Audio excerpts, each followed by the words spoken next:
Hi, and welcome back to another episode of Realistic Sustainability. I'm Mike, and I'm here with Nick. What's up? It is the election day, so just so you know, we pre-record a lot of these shows, so on election day, a lot of things are up. By up, are you talking about blood pressure, frustration? No, not for us, because we're in a room alone, away from other people, and, you know, at least we're with people we like. Yeah, by people he means me and my other chins.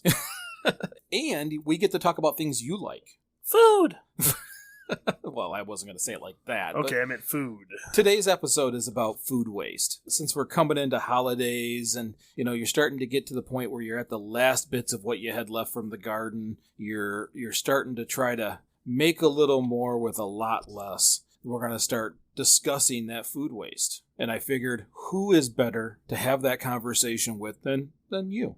I agree. You know, I sideline myself as the human garbage disposal. But no, for real, there is a lot of things you can do with your leftover food, whether coming out of a garden or just coming out of the fridge. You have to clean it out. Things maybe that are in your freezer for a long time, you need to defrost. There's a lot of different ways you can reduce your waste and get a little more use out of some of that stuff that you spent your hard-earned money on. Well, and it's actually much more important than we think because, and of course I've done my usual taking of notes, the USDA, when they look at America wastes between 30 and 40% of its total food supply. Yeah. So out of all the food produced, all, you know, grown, created, you know, processed, between 30 and 40% of that food never even gets consumed. Yeah, and that's not a problem that's unique to us. Most first world countries that have countrywide systems put in place for commercial agriculture and food production see similar numbers. That's amazing to me. That's, for the United States, 80 billion pounds. I know I'm trying to make it so it doesn't make that weird sound in the microphone, but billion pounds of food is not consumed. That's $161 billion worth of food waste, and that was in 2010, and I don't assume it got lower. Yeah, I'm sure it hasn't gotten lower. If you look on, I think Google is where I looked, the numbers are a little more updated. You can get something as recent as 2018. And keep in mind, when it says food waste, it means human wasted. It doesn't mean that it doesn't go for some other purpose. And truthfully, when it goes to landfill, other animals are going to feed on it, pests and stuff like that. Well, I have a list. I have a list of the kinds of commercial food waste, which you've hit on in the past, because one of them is spoilage. Mm-hmm. But another one is blemishes. Sometimes an apple grows and it just never gets to go to the store just because of the way it looks. It's a little lopsided or it's a bit small. I want to fact check myself. Okay. So on the last one we were talking about, or maybe 2 episodes ago, I was talking about those apples. And I got all hoity-toity in my soapbox about the apples. Well, I found out that generally speaking, the deer feed apples that you see at places like that are apples that had fallen off the tree and were on the ground before it was time to be harvested. And because they fell off naturally and they went to the ground, they can't be used for human consumption. Okay. And well, so in a sense, that is preventing some waste because at least it's being used as you called bait. Yeah, well, it is. Legally, you're not supposed to say that, but that's exactly what it's for. And truthfully, odds are that those apples probably wouldn't have hurt anyone that decided to use them as for a pie or anything. But to prevent any possible problems with the ground because of bacteria and that kind of stuff, that's what they're used for. And I didn't know that. My wife is the one that clued me in on that because she worked at the orchard for so long. So she told me that's what they do with it. I didn't know. I love the fact that we can have fact checking. That's so important. So if you hear anything that in this podcast that we say that you believe otherwise, send us a message, preferably with a link, because if I don't know, I want to know. I actually very much agree with that, because I'm never going to get better by always being right. I'm only going to learn from my mistakes. Yep. That's exactly how I feel. I think it's Neil deGrasse Tyson that says, never allow yourself to be the smartest person in the room. Luckily for me, I'm not. And for me, I'm going to quote Gordon Ramsay. He said in his one of his books, I'm not interested in all the customers that want to tell me how wonderful my food is. If I've done my job, they will come back. I want to talk to the people that hate it, that think there's something wrong with it, because only those people can teach me how I can improve and get better. Yeah, there's value in the words. If you can move the emotion off to the side, there's a lot of valuable information, constructive criticism. I agree. So other reasons for food waste other than presentation or spoilage, there's, first of all, a lot of retail environments over order. Yeah, absolutely. It's just a massive over order. So they always have some available, and then they end up throwing a great deal away. I agree, but I think that problem is a lot bigger than just retail. So if you look at your local grocery store, you have, ironically enough, the same grocery store I do. It's a big grocery store for a small town. Mm-hmm. So they have a very good fruit selection, good meat selection, good produce, and different things you can buy. A lot of people, I'm not saying everyone, but a lot of people go shopping. They have a list of things they want. They buy those items with no real discernible plan as to what they're going to do that week for meals. So if you go into your grocery store to shop without an actual meal prep plan of how you're going to use the items you buy, it becomes very costly and increases your chance of waste when you buy produce, fresh herbs, that kind of stuff that they don't really have a long shelf life. You see it a lot of times with bananas. Most people like bananas when they're still kind of green, when they're really firm. If you buy bananas like that, you better eat them that day, because the next day they're yellow, one day later they're brown. Yeah, I just kind of learned that with avocados, that when I buy 5 avocados, I buy different shades of avocado because I'm going to want one today because it piqued my interest. I'm eating that avocado today. But if they're all ready right now, then I'm going to have 4 rotted avocados. Agreed. But in this situation, whatever I want right now, I better plan for those. And then the other ones are just slightly more ripe as you go. And over time, they sit on the windowsill And that's not a bad way to look at it, but also think about your preparation. I know that if I want guacamole, I'm going to buy avocados that are a little more ripe that are going to be softer because they're easier to mash up. But there are other times where I just want an avocado with salt and pepper. I eat it with a spoon right out of the shell.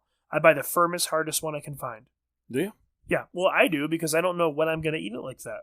Okay. So avocados will get soft, and then they start to get a real gnarly earth, sometimes even a metallic taste. And when they get like that, you can eat them. They're not going to make you sick, but they're not going to taste good. And they're also going to be brown. Yeah, I'm always at that point where it's just starting to soften, where I can feel the softness in them, and that's when I eat them. But I have had some in the past that were still green, and I've had some in the past that were too soft. And you just kind of, you know? Yeah, I'm not a fan. So we have bad presentation, we have spoilage, we have unsold retail, basically. Which, by the way, if you're on the Greening Your Life page, we recently posted where Italy is no longer allowed to throw that away. All of that food, what would be waste, is donated at the end of every day. Okay, so that was started a couple years back. In terms of a countrywide thing, I'm not sure. But the program was started by an Italian chef who is probably the best Italian chef in the world. He's probably one of the best chefs in the world.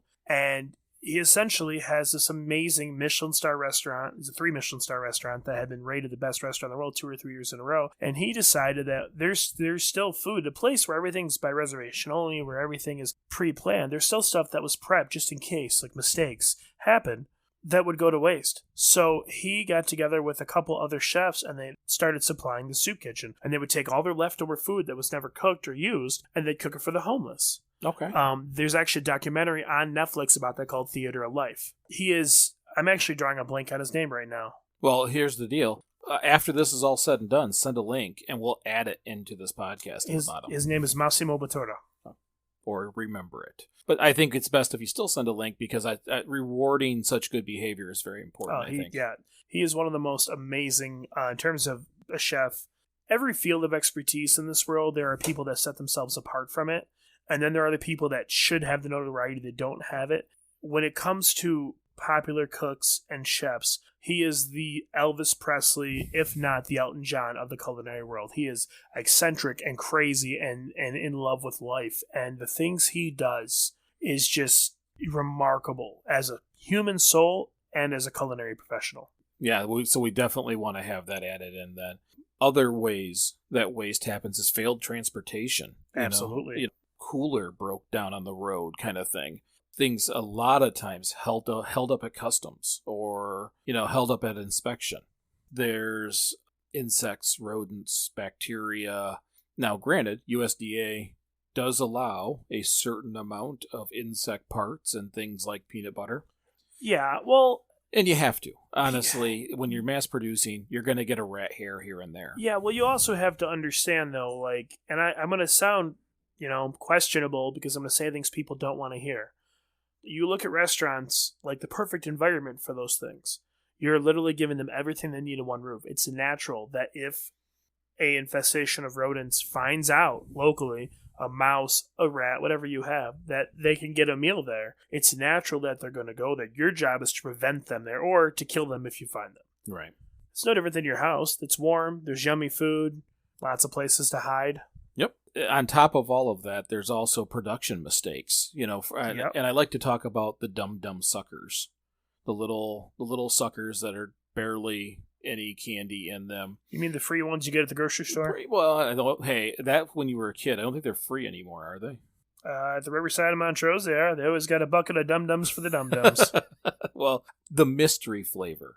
There's a mystery flavor. Do you know what that mystery flavor is? Coconut? It isn't. It is whatever the flavor that was coming through the extruder. Okay. They just put the next flavor in, and there's so it's a period where there's two flavors mixed. That makes sense. I do that with when I decorate cupcakes and I run out of one kind of frosting and I put a different kind in. For a little bit, you get this beautiful two-tone double flavored frosting that looks like it's intentional. It's just pure laziness. Yeah, but it's beautiful. And for them, it was a way to reduce their losses because they could still make suckers out of these, and they didn't know what the flavor was, so they just put a question mark on there as a mystery flavor. That's awesome. So prior to those mystery flavored suckers, that was just wasted material and wasted food.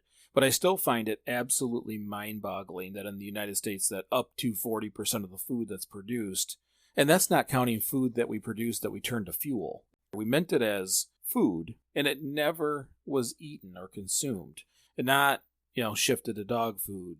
It is consumable, and it wasn't consumed. And in the United States, our households are worse. We're 40 to 50% of the food we buy. And that goes to what I was saying earlier about planning to buy what you're going to use. I'm terrible about it. I am. And my wife and I are horrible with this. We'll get paid. We'll look at our bills and our financial obligations and go, well, we got to go grocery shopping. Let's go grocery shopping. I'll spend $300. And on that $300, a solid 100 of it is fruits and vegetables. Very rarely is it like herbs, but I mean, there's a lot of fresh stuff. Mm-hmm. And if it's not used in a couple days, it'll start to turn. Okay, but what's the point of me purchasing this if I'm not home to use it, or if she's not home? If we got a busy week full of kids' sports and things that take us away from the house from 1 o'clock in the afternoon to 8 o'clock at night, that food's not getting cooked. It's not getting utilized. It's just literally, I paid for it to throw it away. Yeah, I think there's a lot of times that I buy certain things because I buy certain things. I always buy this. Mm-hmm. I always buy the bananas. I always buy another head of lettuce or some romaine to go mix in there. But I've never planned what the meal is. Today I went to the meat market, picked up what meat I'm going to have. We're eating much lower on the food chain now, so we're eating less overall meat. But then I packaged it all up and thought, I wonder what I'm going to make for dinner tonight. So I just went and spent all that money with no anticipation of what I was going to make. Yeah. And I tend to treat it like a discovery. What do I have and what can I make from it? Every single day. With the usual suspects, I always buy certain things. I will say we're getting better. We're putting more effort into that because eating lower on the food chain means that you pick up your food more often. You're eating a lot more greens. You're eating a lot more veggies. You're spending a lot of time with the chicken and fish and a lot less time with the beef. So I do have to plan a little bit better. And I've had to widen my palette of taste also. I'm very thankful for that. We grew up in a place that was meat and potatoes. We grew up in a family that was meat and potatoes. That's true. And I carried that on for a very long time. I have never had that. I meant what I said. I'm a garbage disposal. I eat pretty much anything. I'm starting to find the joy of salads. I'm starting to find the joy of adding sunflower seeds, adding the different textures and flavors. My dressing isn't dressing anymore. I'm using red wine vinegar. Well, there is something to be said about appreciating flavors for the flavors they are. So the better the ingredient, the less you have to do to it. So if you like salads, like for me, I don't like iceberg lettuce that much. I eat it on burgers and stuff. I just find it bland and flavorless. It's pretty much just a solid form of water that's not ice. I like my salads with spring greens. Mm-hmm. I love arugula. I think it's wonderful. It's got this little bit of a bitter flavor, and it's just beautiful. I prefer that. I do. I like that flavor. A little bit of vinegar, some tomatoes, a fresh crumbled cheese, like a blue cheese. I love fresh blue cheese. Mm-hmm. And I'm in heaven. It's a wonderful bouquet of flavors and scents and textures. And for me, that's just good food. It's simple. I don't really do salad dressing. I'm not saying I don't like any of it. I enjoy ranch, but The nondescript everybody salad dressing? I dip pizza in it, yeah. I go through a lot of ranch with bad pizza. Yep. Telling you. Well, and after going to Italy, everything we get here is generally pretty bad pizza.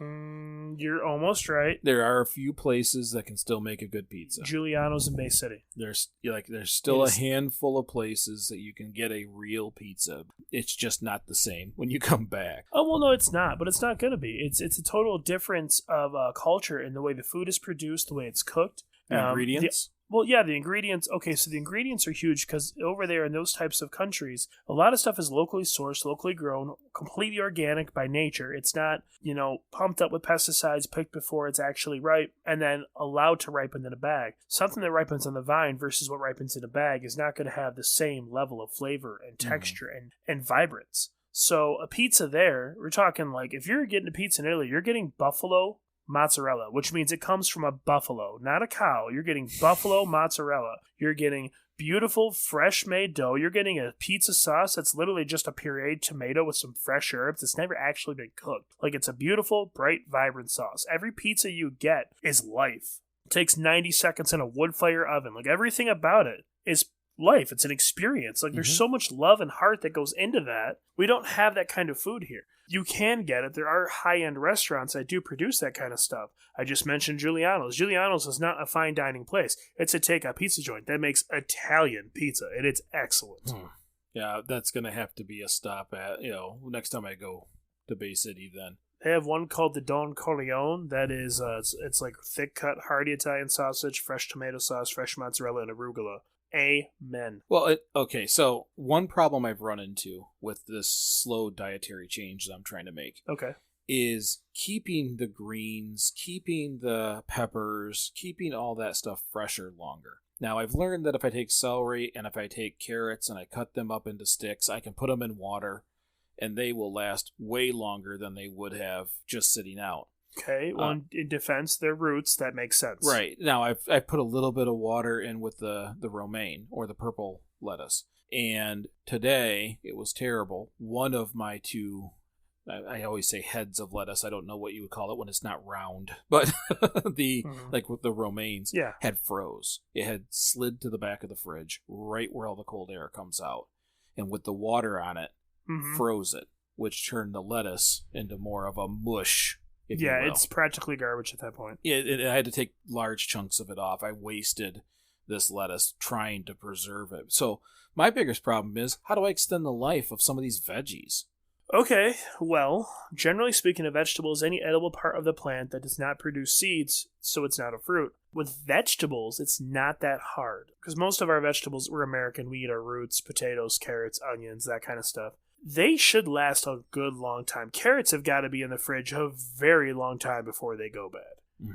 I don't think there is a tested way to extend the life of true vegetables. For me, one of my favorite vegetables is asparagus. Very short shelf life. You might find it sometimes and get a couple weeks out of it, very rarely, but normally after a couple days. The one thing I will recommend is you do not keep your vegetables in plastic or any kind of container. Leafy greens are different. They need to be kept covered. But a vegetable, like a fruit, gives off a certain kind of gas that if it's contained causes it to ripen faster. That's why you put bananas in a bag that turn brown overnight. Bananas give off the most of that gas. So asparagus, which you saw I cooked today, I have that in a plastic bag with a little sprinkle of water in it. Take it out. So what you're saying is I have just supercharged its rotting process. Yes, absolutely. So with asparagus, what I do is I take, reusable cup, I wash the cup out. I would just sit it up there and put that in the fridge, open, let it breathe, let it do its thing. But in the fridge still, though. But yeah, you want to keep it refrigerated. I am a big proponent of some vegetables do better on the counters. Summer squash or zucchini, which is very similar, those should go on the counter. There's no reason to put them in the refrigerator. Tomatoes, counter. Onions, counter. Potato, counter. All that stuff will be just fine. but also when it comes to extending the life, really look at what you're trying to do. You could extend the life of things you buy, in theory, or you could just buy it more often and reduce the need to do that. Yeah, and that's the right answer, is to be able to just... But we don't have the greatest options here. I would like to have more regional, local options. The place where I can get the extreme variety is when I decide I'm traveling to Lansing. Okay. When I go to Horrocks, that's where I get... And I don't get so much, because I don't want it to rot. And I don't get so much that it's ridiculous. But I do go and get a large variety. You know, I know certain things will hold. But what I don't is, like, for an example, they had a great deal on Brussels sprouts. Mm-hmm. And I would have bought a dog food size bag of those bad boys at $1 a pound. But I know they're never going to last that long. Or I don't think they're going to last that long. And if I'm doing it like the wrong way, as you're saying I am right now, those are also in a plastic bag with a little bit of water in them. Brussels sprouts are closer to leafy green. It is, in fact, a baby cabbage. So the two things you have to look at is when you buy Brussels sprouts, it still has the base on it, which... that little base part where it comes off the stem, which I learned to cut off. Yeah, you don't want to eat that. But if you leave that on there while it sits in your fridge, they won't go bad for a very, very long time. There's something that's quite hardy, so you'll get a couple weeks out of them, honestly, as long as you don't freeze them. Okay. And you can leave them in a bag. More often than not, though, when you see them, they're sold in like a net. Very rarely they come in a plastic bag. Well, and at Horrocks, it's just, as my son was laughing because he had been there for the first time now just recently, it's just a pile. It's just a pile. So you get the generic bag to put in what you want. Yes. Okay. And you take a large scooper and just start scooping into this bag or selectively picking the ones you want. Everything there is self-serve. Okay, in that regard, yeah, you're not going to leave it in the bag. What you could just, with the asparagus, get like a reusable glass or plastic container, pour them in, leave the top off, let it breathe, let it do its thing. You have some flexibility because they will last a long time, but I mean, nothing lasts forever. So the asparagus gets eaten before the... Always. Always.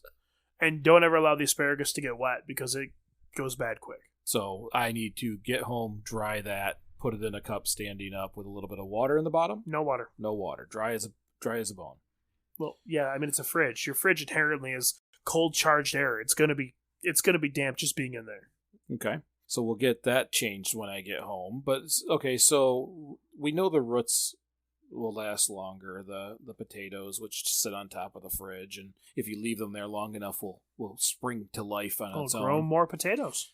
And same thing with the carrots and any kind of root plant. So one of the ones that I always have trouble with is peppers. I want about a quarter of a pepper every time I want some pepper on something. Red peppers, green peppers, whichever it is. Okay.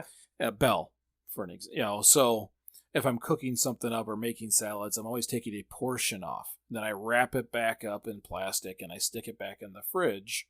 Okay. And it doesn't take very long, a couple of days, and you start getting that rubbery feeling. Mm-hmm. So is there a way to keep that fresher so that it doesn't happen, or is this one of those ones that I need to plan to use the pepper? Well, I think that the obvious answer is if you cut something open, you can expect the rest of it to go bad faster. Okay. So when you remember, pepper's a fruit, so when you cut through that skin, that waxy skin is its protection.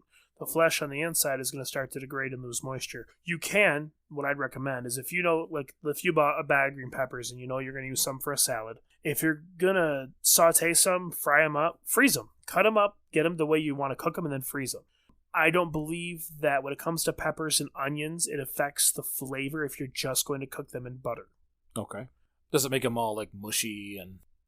To some degree, yeah, but when you cook them, that's what you want anyways. Okay. So look at it this way. When you freeze water, it expands. When the water expands, it destroys the flesh of whatever. So if you freeze an onion or you freeze peppers or you freeze your lettuce, it gets real mushy because on a cellular level, it's burst. Okay. So what I do with peppers and onions, if I know I'm going to have them for like chili or spaghetti sauce or anything like that, I'll freeze them and then I'll just pull them out. Same thing with garlic. Garlic holds up better, but I do freeze my garlic if I have too much. And that way, when I start to cook with it, as it thaws, you've expedited the cooking process because the body of the flesh of the item has already kind of been compromised. Okay. The flavor's all there. This is not an ideal answer, and I know the people that are like hardcore organic are cursing me when they hear me say this. But I'm talking about what's realistic and functional for your house. And if you don't Right. have the time and the money to shop for every meal every day, and let's say you go to the store and there's a great deal, or you go to a farmer's market and they've got a whole bushel of peppers for a certain amount, and if you're not a canner and you don't have a family of 12 children, you have to use what you buy. Right. I believe that if you know the uses that you're going to use them for, freeze them. Same thing with cabbage rolls and like stuffed peppers. Instead of having to cook them for hours in the oven, freeze them ahead of time. Or you can take your cabbage, core it, and you can parboil it to expedite the process. Kind of give yourself a break. People should be making excellent food at home, but it's not your job to be a gourmet chef. Right. I'm trying. When you eat lower on the food chain and you're very busy, it can be very challenging to not waste fruits and vegetables. Just recently, I bought 5 black plums. 4 of them got consumed. Just 4? The other one got soft. It got unappealing, if you will. Okay. And it got thrown into the garden. So I'm trying to find that space where what can I get? How long does it last me? And it's because those numbers about food waste are shocking. And I know darn well for years I've been part of that. That 40 to 50% of the food coming into the house going out. And it's not, I mean, granted, there's some of that as kids going, I'm not eating that. But it happens. But boy, that's a lot of waste. That is, I mean, think about, we just talked about embodied energy not that long ago. You know, the process of this food getting wasted.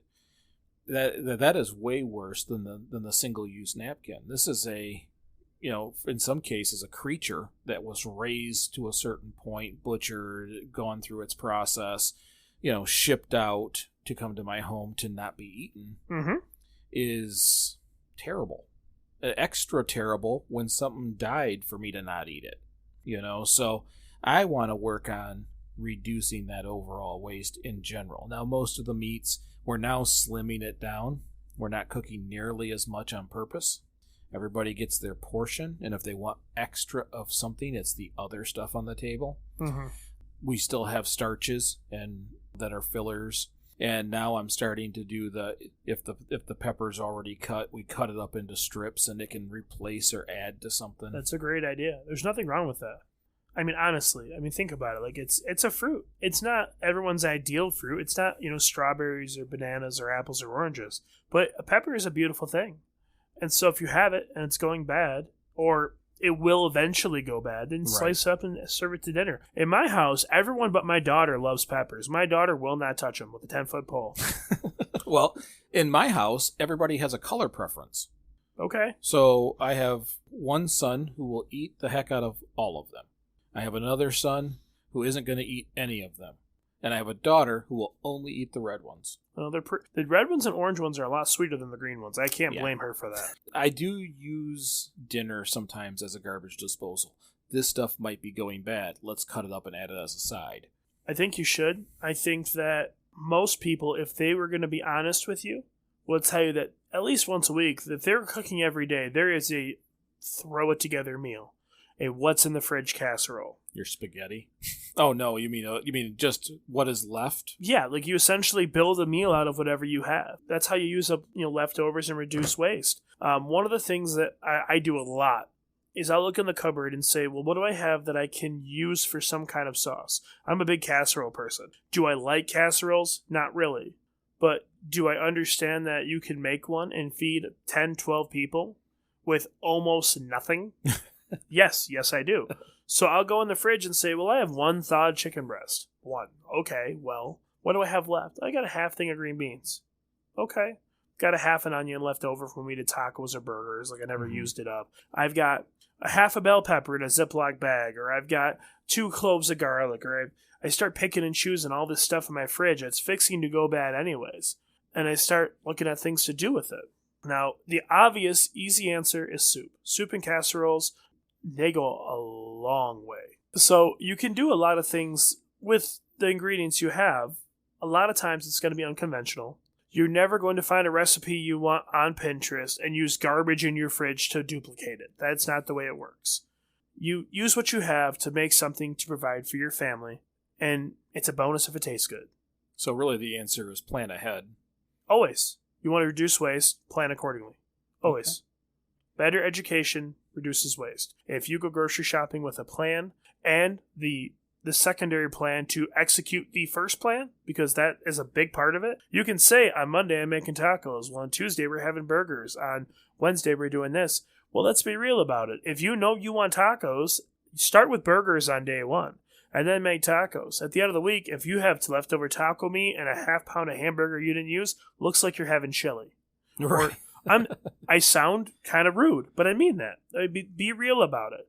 Also, look at your time. Are you going to be home to cook? That's a big one. Mm-hmm. If you only have an hour home before the kids have to go to bed, you don't have time to really make a well thought out meal. You can make great meals in 30 minutes, but if nothing's thought out, if nothing's pulled ready, if nothing's prepped, you're going to spend an hour cooking. And while I do that, and I'm sure you do it sometimes, a lot of people do. There's nothing wrong with that. It's just not ideal. Ideally, you want to prep and you want to plan and you want to plan to prep. Okay, I understand that. Well, through some of the research I was going through, they were talking about different ways to recover foods. So one of those, of course, is to only buy what you're going to use. But again, I'm not sure if any of us ever really do that. I tend to see something and go, oh, that looks delicious. I don't know how I'm going to eat it or when, but I'm going to own it and we'll see how it goes. So that is the first thing they say, is always have that plan, which is exactly what you just said. You look at food recovery, the next thing is feed people, because that's where the food should go when you buy it. The next one is, if you have anything that can go to animals, feed it to the animals. Absolutely. You have chickens. Yep, and they eat a lot. So you can take some of that. So what kind of things do you feed the chickens with? Everything. So here's the thing. Chickens are kind of like sky rats. They don't fly, but they have wings. I think ours have flown as high as maybe 10 or 12 feet, almost out of their coop. Okay. It's more of like an assisted jump, because chickens don't possess the musculature to actually fly like a regular bird does, but they do hop and glide and stuff. We kind of feed them whatever's left. So right now on my counter, there is a half dozen donuts that were bought over last weekend to go on a trip. They weren't all eaten. They've been sitting there for, this is Tuesday? 5 days now. So they're about to get some stale bread with sugar Yeah, topping. they're gonna, and they will eat anything you give them. So prior to that, I had brought home a box of vegetables and a couple of fruits. It was apples, oranges, a couple of heads of cabbage, some squash and stuff. And it was given to me free at where I work. Sometimes there's food donations to the employees. I brought it home. I used what I could, and then I had to work 4 14-hour shifts in a row. So come Monday, the cabbage had been sitting out. It was probably past its prime when I brought it home, but I wasn't going to use it. Mm-hmm. It was past where I felt comfortable, so we just threw the whole head in there. It took them about a day to eat the entire head of cabbage. Okay, so it's very useful when you have your own livestock like that. So there's no food waste in your house then, or very little. Do they not get meats?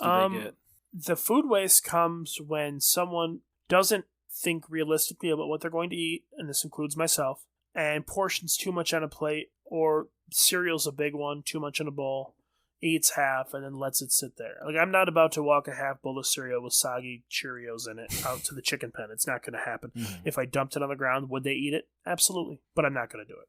Or if someone, we make dinner, we make meatloaf or something, and instead of getting taken out of the glass dish it's baked in, it gets put in a fridge-safe, reusable container. Instead of that happening, it sits there, it gets dried out. If we're thinking, it'll get sent out to the chickens. But there are times where it's not a matter of thinking about it. It's, hey, I want to clean the fridge. And then for that, 5 or 10 minute window, it goes right over my head that we even have chickens, and I start throwing things away. Okay. It has to be a conscious effort. Do you compost anything? No.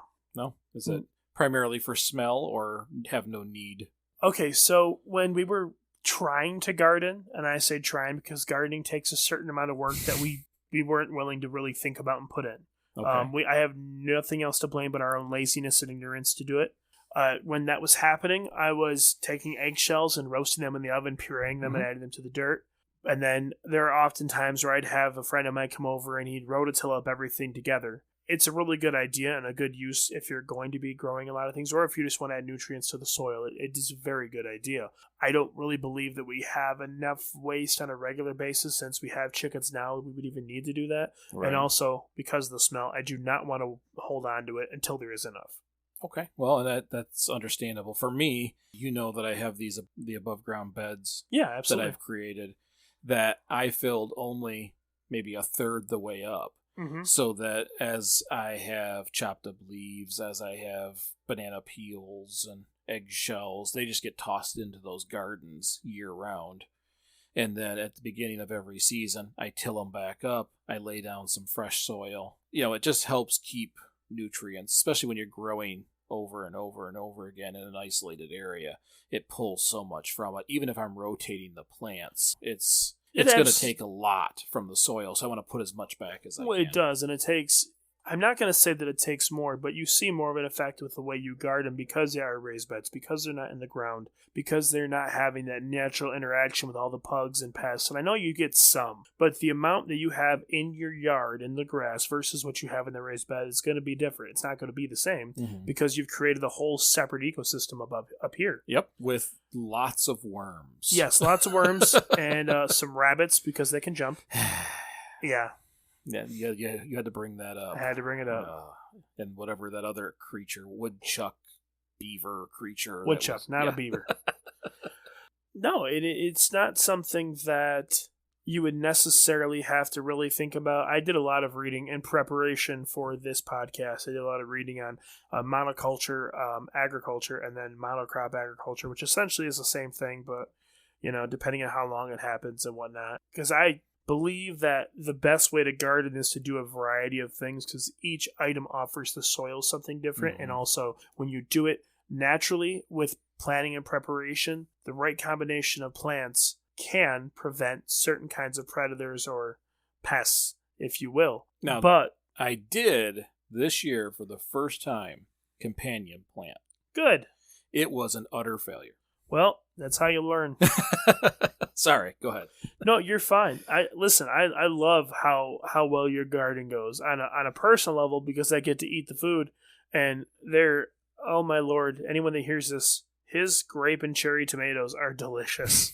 They're wonderfully sweet. They taste beautiful. Well, and every year we expand a little bit. So not only are you getting those tomatoes, now I've added in the strawberry patch. So there is 5 different species of year-long strawberries in that patch. So I'm hoping year over year I get a little better at this. I would like to do better at companion planting, but boy, was that an utter disaster this year. Well, what did you use your basis on for companion planting? How did you come up with the combinations you did? Well, so give me 2 plants that contribute to each other on their output from their roots first for the soil. For an example, marigolds are great in any garden for multiple reasons. It gives nutrients to the soil, the nitrogen. It also draws bees in, which I don't have a problem with pollination because my neighbor has such a gorgeous garden in her front yard. Yes, she does. And it's been there for years. We all treat bees very well in that area, so they're safe and they come. They are there all the time. Now my wife has got her infatuation with sunflowers in the front yard. There's going to be bumblebees as far as the eye can see on our property, so I don't have to worry about that. I do have to worry about other predators. But, I can put clover in there, and it will give those predators something else to eat, but I can't get it out of there. Okay. There's some, like the garlics and things of that nature that you can throw in, but they're invasive. A lot of those seasonings will just take off and grow and grow and grow. I can't put certain things in because I rotate my beds. So what I did was I just looked up what plants grow good together. Well, just so you know, it is perfectly great to have some green beans next to some tomatoes, as long as they're not vines. They will strangle. Indeed they will. So little silly mistakes hurt me this year. Well, they're not necessarily silly mistakes if it's not something you're familiar with doing. That's what you call a learning curve. Yeah. Well, the goal was to reduce waste, and I guess if I didn't get as much, there is none. But next year, I hope to increase that total amount from my square footage. I don't like to waste the space like I did this year. Well, okay, I understand that. I don't think you wasted the space, so I think there were still moments this year where you were picking more than you could handle. Well, and again, I think we've brought this up in the podcast before. I have a luxury in this town. We have a giving town, and we have a place for too much. We have a community garden with a a stand that allows us to give to those who need it or want it. A couple times that year, I took them a bunch of yellow squash and took myself a few extra cucumbers. Okay. So if I can maximize my production in that smaller square footage to help my community on top of mine, absolutely. That's the best way to reduce waste, is feed someone else. I agree. I really do think, though, you should push for a functional farmer's market in this town. You mean not one with just jewelry? To some degree, yeah. Don't misunderstand. I think the handmade crafts definitely have their place at a farmer's market. I think that's a beautiful thing, but I think that the idea of a small town with a market with freshly sourced produce, or maybe someone that makes fresh bread or does like jams and that kind of stuff, is something that a lot of towns are missing, and I think that's a great place to network socially, to get to know your neighbors, and to buy good food. If we had one in my hometown, if we had like a decent farmer's market, that'd be the only place I'd buy produce. Well, and this stand allowed me to stay local with my food, because there's nothing on that stand that didn't come from this town. I can go to the grocery store and I'm going to get something that was possibly flown in or brought in by train from a long, long ways away. I can take my extra there from my town and trade it with the members in my town by taking something from there. So I hold a lot of value there, because I think regional food is a huge importance in sustainability. Let's move on. I got to get to the dates you see on food. Okay. My wife, when we first got married and she moved in, I lost all that spare food. That cupboard in the bottom of stuff I may not really like, but if I didn't have anything else, I guarantee I'd like it. All of it.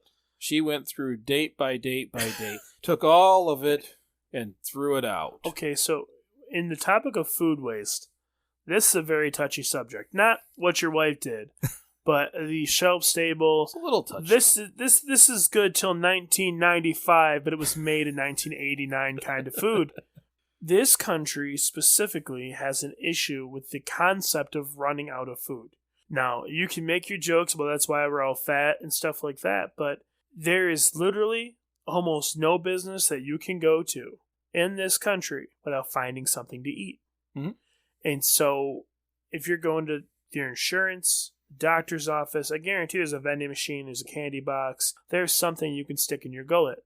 And that extends to houses. What happens when there's a can drive? What happens? You clean out your pantry and they get all the cans of things you're never going to eat? Which, by the way, is terrible, because the whole idea of a can drive and for a soup kitchen, they can't use one thing of corn, one thing of carrots. Oh. They're feeding a lot of people, and that food almost always goes to waste too. Yeah. Okay. So there's a soup kitchen in Saginaw, and if you go in there, not in to get a meal, but in the back, they have pallets and pallets and pallets of brand new food that are donated every day. There are times when I go in there, when I look at the tomatoes and the produce they'd have donated from farmers markets, from local places, and I would just be appalled that it was sitting there in this room, and there's way more than they can serve in any given day. They serve 300 meals a day. There's enough food that gets brought in every day to serve 1,000. Like, there's just piles of beautiful food that goes to waste, and that's the place it gets sent, so it doesn't go to waste. Right. Well, when we look at those dates, I think there's some misunderstanding. I think that almost always when we look at the date, no matter what the words say above it, there's a date, and if it's past that date, it has gone bad in that midnight hour. Milk, for an example, the moment it hits that date. First of all, that doesn't happen in my house anymore. My wife and her kids drink a tremendous amount of milk. We may need a cow. But if it hits that date, I don't know if it's a mind thing. People start to immediately sniff it. Oh, I think that's bad. We need to dump that out. Yeah, I think that it's very much a mental aspect of it. And I smell milk every single time I open it. I don't even look at the date. And that comes from being raised in a household, being the only person there a lot of the times. If we bought a gallon of milk, you didn't know if it was a week old or a month old. You know what I do in that same household? I grab the milk and I shake it. because that makes a difference. I don't know. I think maybe if you're shaking it, you're killing the bacteria. I don't know why. I guess if it's old enough and it is bad, if you shake it, it'll explode. You'll know. Well, yeah, okay. But there's lots of things like that I've done over the years as an adult. Sometimes I still get milk. I still do it. I still smell it. And it's funny and it's kind of pathetic when you say it out loud. As for the dates, though, I am a firm believer that they have to regulate the dating system when they sell food to ensure the customer is always getting a safe product to minimize any possible bacterial infection risk. I totally understand that. It does not mean that if it says best if used by, that in the moment that midnight hits, it's instantaneously going to kill you and throw it away. Okay, so if it's best by used by, Mm-hmm. what is that? Is it bad when it hits the date? No, it just means that there's a certain time period allocated for the item to ensure you the best product possible. And once it passed that, it degrades. And you see that the most on like produce and stuff because they don't really know when it's going to go bad. Mm-hmm. Or things that you open that have a seal, like the fruit cups and that kind of stuff. A lot of things that say refrigerate after opening, best if used by. Because at some point, even with as many preservatives that are packed in these things, they're going to go bad. Right, it's not going to everything's happen. a McDonald's French fry. That's very true. I don't think McDonald's French fries are even French fries anymore. So best of used by is your peak performance, your peak flavor. Yeah, is prior to this date. It's a guarantee that you're going to get the best product for your money. And use by, just flat out use by, is when it's perishable, when they don't recommend eating after that date. Yeah, and I think that is one of those shake the milk situations where there's a lot of things that they're going to have that date on there. It doesn't necessarily mean that it's right or wrong. Well, that's their liability. That's exactly what it is. And it doesn't mean that it's necessarily bad. It just means that they're guaranteeing it to this point. Yeah, because there's so many variables that come into effect when you're talking about food, especially fresh meats, dairy products, eggs, that kind of stuff that you don't know about before. All you know is that you go to the grocery store, it's there, you purchase it, and the moment you pay for it and walk out of the store, you can control everything that happens to it until it gets used or thrown away. But you have zero control and oftentimes zero knowledge over how it's processed and how it's brought to you. Right. So if you could leave everybody with one tip about reducing food waste, what would that one tip be? Meal prep and meal plan and stick to it. Okay. It serves you no purpose to pay for the food, to write the plan, to prep the food, to go out and get pizza on a Friday night. If you are budgeting your money and you are looking at your food budget as something that should be controlled with a tight fist, and it should be. Mm-hmm. For everything that you waste, there is someone in the world that would have appreciated that. There is some animal that would have eaten it. There is some hornworm that would have eaten the leaves off it. Like there is something living that could have used what you threw away. So look at what you're gonna use, what your family wants, what they love, what they enjoy, what they need, and their nutritional requirements for life, and prep it, plan, and then plan to prep. They go hand in hand. You have to do it. You have to allocate time for it. Okay. Well, and I think that's going to be something I'm going to have to work on. That's what I like about these shows. I think I'm going to enjoy these food shows because this is where I get to stay quiet, ask questions, and learn more than anyone because I'm not that guy. I'm not even always that guy. Well, I learn a lot from these, and I love these situations where I get that opportunity, and I appreciate you coming in and sharing that, that wealth of knowledge of how, especially for me, fruits and vegetables work, because I have to rush home and solve some asparagus issues. You don't have to rush home, but I mean, you got to give them a little attention, tickle them, make them giggle. Well, I hope everybody got as much from this episode as I did. I absolutely appreciate the time, the knowledge, and everything that you've shared with us today. I'm happy to be here. Thank you for having me. Well, if you enjoyed this episode, leave us a comment, share with a friend. If you get an opportunity, share it on social media. I think the more people that hear these kind of conversations, the better. And if you think you caught us in something wrong, let us know. You can send me a message on greeningyourlife.org or just in the comments. I appreciate you listening, and we'll see you next week. I'm Mike. And I'm Nick. We'll see you then.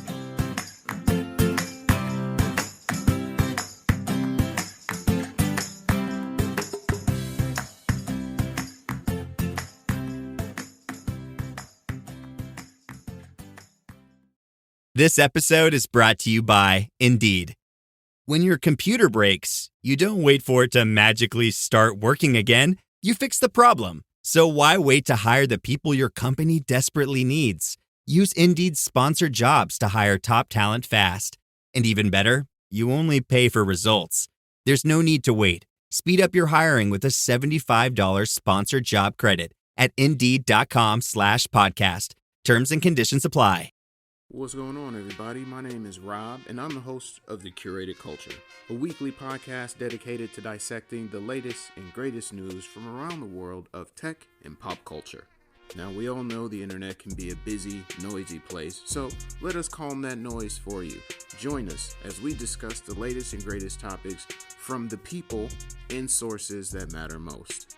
Check us out every Thursday as we jump into fresh, original content, new interviews, and a host of other subjects that we know you'll find interesting. So jump in to whatever your favorite podcast app is and search The Curated Culture. Make sure you subscribe to the show so you don't miss an episode. And in the meantime, we'll catch y'all on the air.